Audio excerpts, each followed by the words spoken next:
Hey, what's up everybody? BDF44 coming at you in another video. Alright, so I want to talk a little bit about the Chicago Bulls-Laker matchup because I didn't really address it last night. After the game, I watched highlights of it. I didn't get a chance to see the game itself, but watch the highlights like I always do and, listen to people, as I always do in regards to commentary on the game.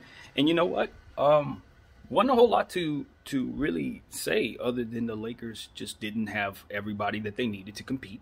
And because of it, they went into Chicago shorthanded and lost. They played a close game. It was only a 5-point loss. I mean, when you really consider, you turn the ball over 19 times. You're going up against a team that you can't really prepare for because of the nature of the circumstances. With COVID, having players going in and out of this game, and you're not really knowing who's going to play up until tip-off. So it's kind of hard to play to plan. Obviously, Fitz did a fantastic job filling in for Vogel, who entered health and safety protocol himself. So you're looking at a situation where it's really hard to really gauge the Lakers right now. Obviously, AD's out for 4 weeks.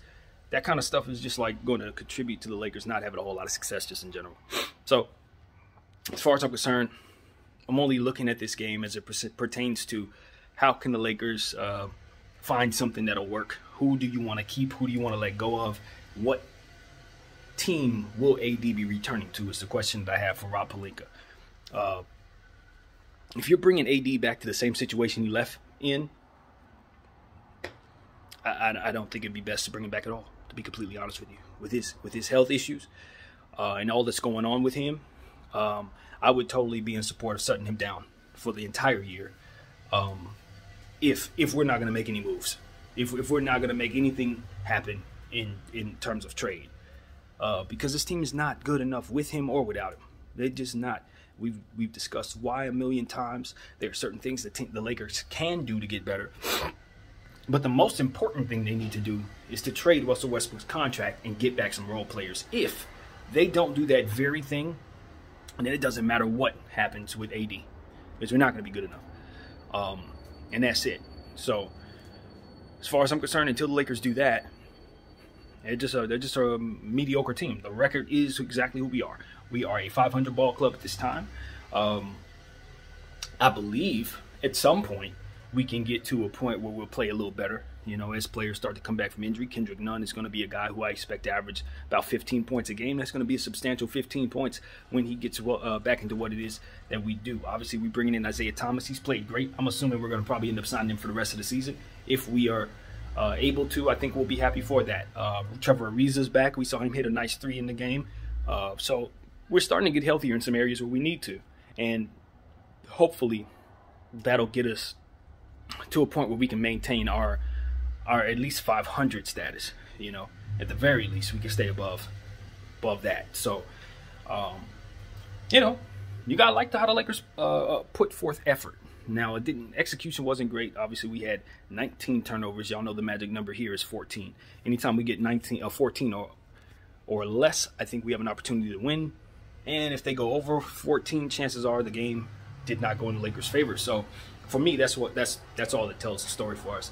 We also shot especially poorly from the line in this particular game. We do need to shore that up, to say the least.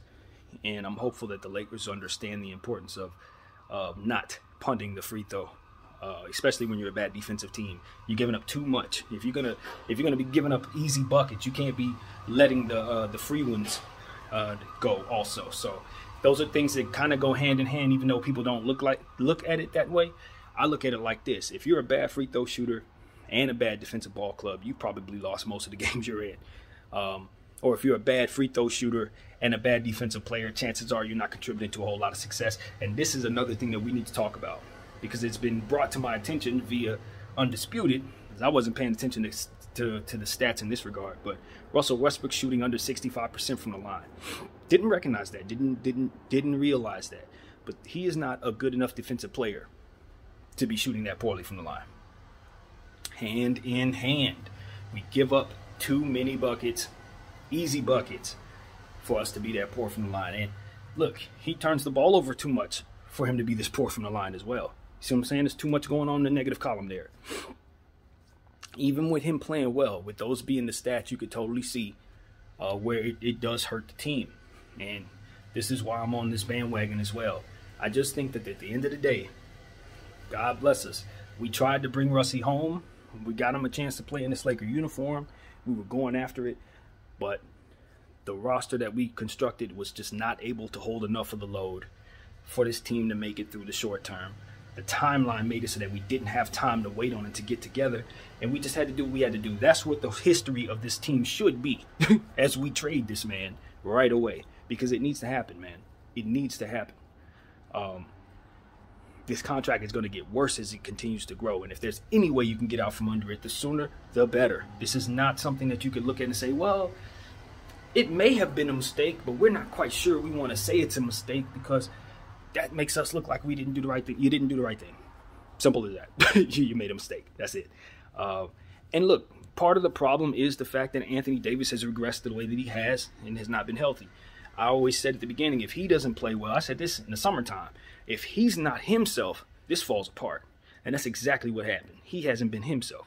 And so because he's not able to carry the heavy load, Russell Westbrook's weaknesses are magnified.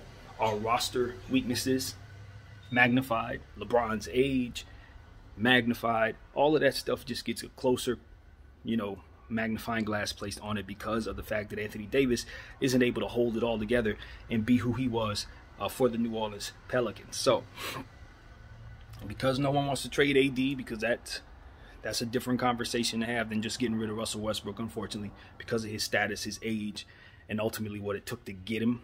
You're not going to be just quick to trade him away. Russell Westbrook, I think, is a different situation because you just got him. You're not emotionally tied in that regard. It hasn't worked out. The stats tell us that it's not working out as well. And he's the only thing you can do in terms of trading him in order to get better.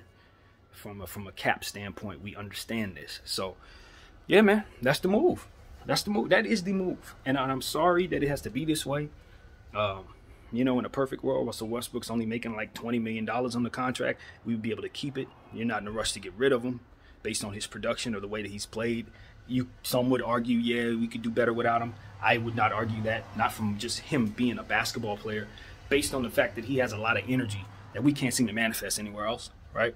His continued dribble penetration is why we're able to have success in that particular area. We usually get more inside points than our opponents.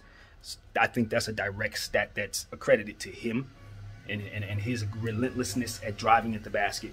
So it's not like I don't see the fruit in keeping him on the team. If you don't bring in somebody who can give you even remotely his energy, you're going to have to find energy. We're going to be a lethargic basketball team without Russell Westbrook. I'm telling you that right now, depending on who we bring in. So that's not something that's lost upon me. But all in all, that contract is just, it's impossible to maneuver around. You just can't maneuver around it. Not with LeBron James' contract and Anthony Davis's contract attached to it. There's no cap space. You have to give away stuff you don't want to give up in order to acquire certain types of average players just to get better. Because the understanding would be around the league is we know your cap strap. We know you want a championship. So whatever it is that we would charge so and so, we're going to charge you more because we know how all this means, what all of this means to you. So that's what Rob Pelinka's running into as long as he's working from this position, with these 3 contracts. So all of this, of course, is in theory. I'm not in these rooms. I'm not on these calls. I don't know what's going on, but I'm telling you, leverage, it works that way, It just works that way naturally. So, hey, at the end of the day, I trust in Rob Pelinka. He got us Anthony Davis, Kobe co-signed him. He's done some really miraculous stuff, including acquiring Trez in the first place, acquiring Dennis Schroeder in the first place, which I thought was just incredible values that he was able to get. So I don't believe that we have a GM that can't get it done. And I also believe in ownership in the understanding that Jeannie has and her brain trust, including her brother who's a scout with a basketball mind. And they know what we need right now. They know what we need. They know what we don't have. And I think they understand that this experiment isn't working. And I believe it's salvageable. I think this situation is very salvageable.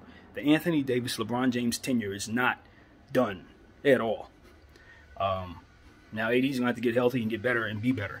And if he doesn't, then all this goes out the window. But in terms of LeBron James being able to compete for another NBA championship in his career, he ain't done. No, sir, he's not done. And that's what I'm saying. I think LeBron James could very much contribute to a champion right now. No question about it. I feel very confident that any team he goes to, he's going to help become a championship team. I think the problem is the one he's on can't get better unless we do some things that are going to blow this up. So that's it, man. Hopefully he doesn't come around to realizing that he could just, I don't know, leave himself if he wanted to and salvage his career and his championship opportunities. Because if I'm him, that's crossing my mind. I'm just being real with y'all. That's crossing my mind. Now, I know what type of scrutiny he would get if he were to say, you know what, I want out of here. Y'all can't get better. You ain't going to get better. I'm out. He would get tremendous scrutiny, and I don't think he would do that. But, you know, you have to understand that LeBron James can legitimately go to Philadelphia right now and probably win a championship. He could legitimately right now go team up in, say, Golden State, and they will win. He could go right now to Milwaukee. They will win. You understand what I'm saying? So it's like the Lakers need not take this guy for granted in any way, shape, or form, whether it be keeping what it is that he wants in place or letting go of what it is he needs to let go of to get better. You know, who knows what he actually wants? Because at this point, I think he put this team together himself. So if that's the case, he wants this. But this is not a good thing to have. I tell him, right now, you can't win this way. So that's what it is, man. Hopefully, Rob Pelinka's on the phones right now making things happen. I want to see us make a small move. If we're not going to make a big move, he needs to signal to the fan base that there's a move in place to be made. Get us a little guy. Get us a not a little player, but someone who's not a big name, who can be a big player, a center, to be exact. You know, that's what we need to do. You know, I like the Isaiah Thomas acquisition because I think he has a lot left in the tank in terms of being a role player who can provide a scoring punch, give you some of that Lou Williams type of energy. I think he can do that. Carmelo Anthony looked really good against Chicago yesterday. Saw some of the moves he was doing. I think he can still contribute to a winner. You know what I mean? So we have some stuff, but we have to get rid of some stuff too. So it is what it is, man. That's what I got to say. I don't want to dig too far into that game. The Lakers played a close one. DeMar DeRozan hung 38 on us. Looked like a superstar. Tried to remind us why we made a mistake not choosing him over Russell Westbrook. Which, in theory, makes all the sense in the world when you consider what DeMar DeRozan's strengths are, which is the ability to score the ball, which is what we need. And he's somebody who can definitely facilitate as well. You know, make good decisions with passing the rock, drawing attention away from people and making players better. That's another strength of DeMar DeRozan. So he would have fit just fine on this roster and would have helped a lot. But, you know, the Lakers made a decision, and I supported this decision at the time. I'm not going to sit up here and say I didn't. I would have loved to have seen the fruit in maybe bringing in DeMar DeRozan over Russell Westbrook at this point, but at the same time, it's no guarantee things would have been that much better. Cut and dry, I don't know that it would. So, yeah, man, but you can't help but think about it. At the end of the day, I want to give Lonzo Ball and Alex Caruso a lot of credit. Kobe White, those guys all did what they were supposed to do in defeating a Los Angeles Lakers team that just wasn't going to be able to keep up with them. You know, I'm a big fan of those guys, so I'm definitely going to mention them off the strength. But they did their job. That's at the end of the day, that's what it is. So, yeah, credit goes to the Bulls for beating us. The Lakers need to do better. Obviously, with what they have, they can only do so much. So, yeah, now it's just about Rob Pelinka. I'm not looking at nobody else but Rob. With respect to the roster, those guys are going to do the best they can. Respects to Frank Vogel, that situation's on hold because of the COVID protocol and the fact that the Lakers are so decimated with injury and COVID protocol. So no one's going to be thinking about firing him right now. It's all about making a trade, if possible. Even if that's even possible. Rob needs to be on the phone making a trade, because I'm not sure with the circumstances he's in, anybody's going to be trading for anybody on this team right now. So, you know, he may not even have that within his control to make a move. So, yeah, it's just doom and gloom. I've never been one of those Laker fans that look at situations like this and feel too positive. I've just, nah. When we're winning, we're winning. When we're not winning, it is exactly what it is. So that's what we're going to say, and pretty much leave it at that. Now, as far as the next Laker game, I don't even know who they play, but I'm sure when I find out, I'll get up here and talk to you guys about the game as best I can, and probably more so talk about what I want to see going forward from the Lakers. So that's what I got, man. BDF 44. Thank y'all for watching. I'm out.